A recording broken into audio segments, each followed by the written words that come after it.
The Commission has released the 2024 National Ethics and Corruption Survey, ranking police officers as the most corrupt and unethical professionals in the country.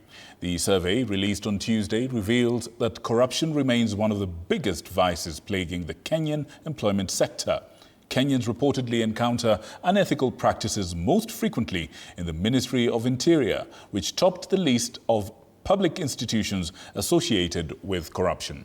The Ministry of Health came second, and as our reporter Samira Mohammed reports, unemployment remains the most pressing issue facing Kenyans today. More Kenyans paid bribes to access public services in 2024 compared to the previous year. According to the damning report, Kenyans are more likely to encounter unethical practices and corruption in the Ministry of Interior than in any other public institution. The report revealed that bribes are most likely encountered in the government ministries led by the Ministry of Interior at 47.8%. The Ministry of Health ranked second with 19.7%, while the National Treasury followed a distant third with 5.8%. Other public institutions that featured prominently include the Ministry of Lands at 5.6%, Transport 3.9%, and Education at 2.6%. But an average of over 200,000 Kenya shillings tells us that the levels of unemployment in our country are at a bad state.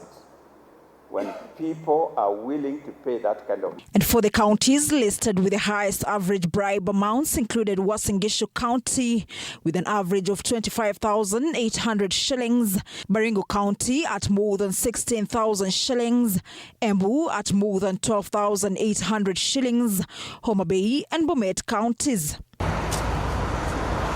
EACC also noticed that bribes are most likely given in public service offices, as Kenyans are asked to pay bribes to access government services.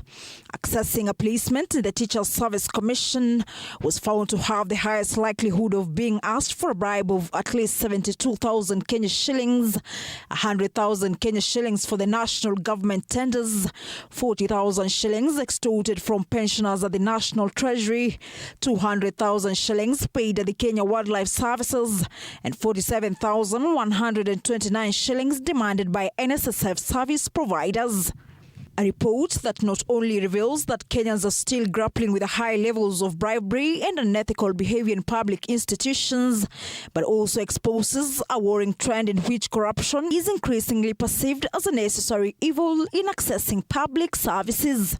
So how certain areas, certain services have been marked very strongly.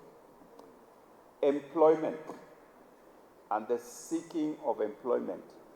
People are ready to pay a lot of money. I don't know whether you noticed. Up to 250,000 on average. That is not little money.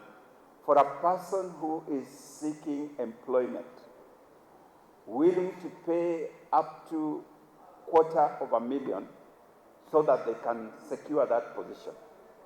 And that is average, which means some people pay more, some people pay less. A survey that has listed police officers as the most corrupt and unethical professionals at 27%, with the Kenya Revenue Authority officers being ranked second at 17.3%, chiefs came third at 16.2%, county inspectorate officers 14.6%, and lawyers at 14%.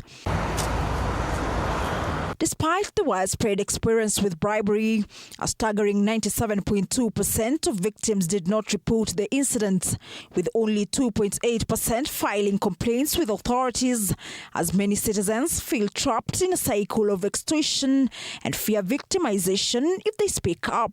Samira Mohammed for TV 47, Nairobi.